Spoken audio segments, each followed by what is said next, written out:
Hi అండి అందరికీ. నేను మీ హారిక జైపాల్. ఈరోజు ఒక ఇంపార్టెంట్ న్యూస్తో మేము ముందుకు వచ్చాను. అవేంటో తెలుసుకోవాలంటే తెలుసు కదా. కొత్తగా మన ఛానల్ని ఎవరైనా చూస్తున్నట్టయితే ప్లీజ్ సబ్స్క్రైబ్ చేసుకోండి. వీడియో నచ్చితే చివరి వరకు చూసాక మర్చిపోకుండా ఒక లైక్ ఇచ్చి వెళ్ళండి. మీరు ఇచ్చే ఆ ఒక్క లైక్ నాకు కొంచెం ఎంకరేజ్మెంట్గా ఉంటుంది.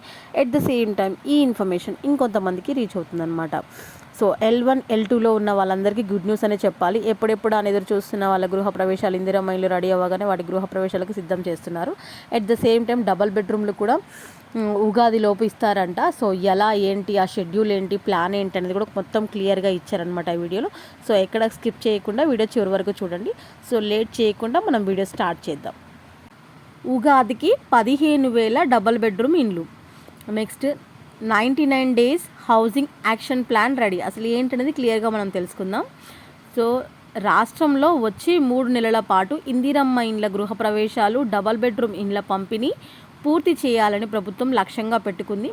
మార్చ్, ఏప్రిల్, మే నెలలో మంచి ముహూర్తాలు ఉండటంతో గృహప్రవేశాలు, కొత్త ఇండ్లు మంజూరుపై ఆఫీసర్లు ఫోకస్ పెట్టారు. ఇందులో భాగంగా ప్రభుత్వం 99 రోజుల యాక్షన్ ప్లాన్కి సంబంధించిన షెడ్యూల్ను అధికారులు ఖరారు చేశారు. ఈ ప్లాన్ను అన్ని జిల్లాల ప్రాజెక్ట్ డైరెక్టర్లు, ఏఈలకు పంపించారు. మార్చ్ నుండి జూన్ వరకు పూర్తయిన ఇందిరమ్మ ఇండ్లలో గృహప్రవేశాలు చేయడంతో పాటు నిర్మాణం పూర్తయిన డబల్ బెడ్రూమ్ ఇండ్లను వెంటనే లబ్ధిదారులకు అందజేయాలని చెప్పేసి నిర్ణయం తీసుకున్నారన్నమాట.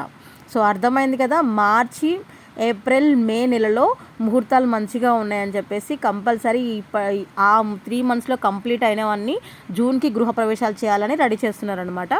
అయితే లబ్ధిదారులకు అందజేయాలని నిర్ణయం తీసుకున్నారు. ముఖ్యంగా ఉగాది పండగ నాటికి 15,000 డబల్ బెడ్రూమ్ ఇళ్లను పంపిణీ చేయాలని ప్రభుత్వం టార్గెట్గా పెట్టుకుంది. మార్చి మొదటి వారంలో ఇందిరమ్మ ఇండ్లపై ప్రజాప్రతినిధులకు అవగాహన కల్పిస్తారు. రెండో వారంలో జిల్లాలో హౌసింగ్ అధికారులు డబల్ బెడ్రూమ్ కాలనీలను విజిట్ చేస్తారు. ఇక మూడో వారంలో ఇందిరమ్మ ఇండ్ల సామూహిక గృహప్రవేశాలు ఉంటాయి. 4వ వారంలో మండల కేంద్రాల్లో, తహసీల్దార్ ఆఫీసులలో నిర్మిస్తున్న డెమో హౌస్లను పరిశీలిస్తారు. ఇల్లు మంజూరైన ఇంకా పనులు మొదలు పెట్టని వారి లబ్ధిదారులను ఏప్రిల్ మొదటి వారంలో అధికారులు గుర్తిస్తారు. రెండో వారంలో డబల్ బెడ్రూమ్ ఇండ్లలో చేపడుతున్న మౌలిక వసతులను అధికారులు తనిఖీ చేస్తారు. మూడో వారంలో ఇటుకలు, సెంటరింగ్ సామాగ్రిని మహిళా సంఘాల ద్వారా అందుబాటులోకి తెస్తారు. సో అర్థమైంది కదా. అంటే స్టెప్ బై స్టెప్ కంప్లీట్గా ఒక్కొక్క మంత్లో ఏ వారం ఏమేమి చేయాలనేది వాళ్ళు క్లియర్గా ఒక షెడ్యూల్ అనేది అయితే ప్లాన్ చేశారనమాట. దీని ప్రకారంగా చూసుకుంటే వాళ్ళు ఈ 3 monthsలో 15,000 ఇండ్లు అయితే కంప్లీట్ చేస్తారని చెప్పారు. మొత్తం 59,000 చేంజ్ ఉన్నాయి కదా మనకు డబల్ బెడ్రూమ్ ఇండ్లు అన్ని జిల్లాలకు కలిపి. ఫస్ట్ అయితే ఒక 15,000 ఇండ్ల వరకు అయితే ఖచ్చితంగా ఉగాది లోపు అయితే డిస్ట్రిబ్యూషన్ చేయాలని చెప్పేసి వాళ్ళు డిసైడ్ అయ్యారనమాట. ఇంకా ఏంటి అని అంటే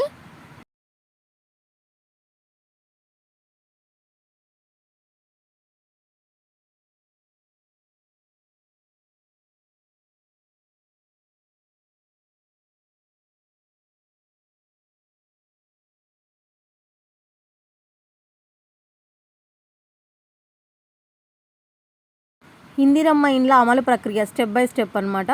సో ప్రభుత్వం ఈ పథకాన్ని కేవలం ప్రకటించడమే కాకుండా క్షేత్రస్థాయిలో వేగంగా అమలు చేసేందుకు ఒక ప్రణాళికను సిద్ధం చేసింది.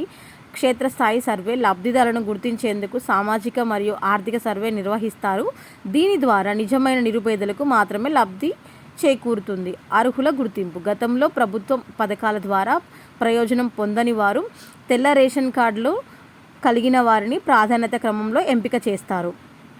ఇంకా స్థలాల కేటాయింపు. ఖమ్మం జిల్లా వెలుగుమంట్ల వంటి ప్రాంతాల్లో ఇప్పటికే స్థలాలను సిద్ధం చేశారు. సొంత స్థలం లేని వారికి ప్రభుత్వమే భూమిని కేటాయిస్తుంది. ఆర్థిక సాయం మంజూరు. ఇల్లు నిర్మించుకోవడానికి ప్రభుత్వం విడతల వారీగా నగదును నేరుగా లబ్ధిదారు ఖాతాల్లో జమ చేస్తుంది. మౌలిక వసతుల కల్పన. కొత్తగా ఏర్పడే ఇందిరమ్మ కాలనీలలో విద్యుత్, తాగునీరు, రోడ్లు మరియు డ్రైనేజ్ వ్యవస్థను యుద్ధ ప్రాతిపదికన ఏర్పాటు చేస్తారు. సో ఇది మ్యాటర్. వీడియో నచ్చితే మర్చిపోకుండా ఒక లైక్ చేయండి. వాళ్ళు స్టెప్ బై స్టెప్ ప్లాన్స్ అయితే వేస్తున్నారు, కానీ వాళ్ళు అమలు చేయడంలో మాత్రం కొంచెం వెనకబడుతున్నారనే అనుకోవాలి. సో చూడాలి వీళ్ళు ఇప్పుడు చెప్పిన దాని ప్రకారం ఉగాది లోపల 15,000 డబుల్ బెడ్రూమ్ ఇండ్లు మంజూరు చేస్తారా లేదా అనేది వేచి చూడాలన్నమాట. సో ఇది ఈరోజు మ్యాటర్. వీడియో నచ్చితే మర్చిపోకుండా ఒక లైక్ చేయండి. కొత్తగా మన ఛానల్ని ఎవరైనా చూస్తున్నట్టయితే ప్లీజ్ సబ్స్క్రైబ్ చేసుకోండి. ఓకేనా. Thank you.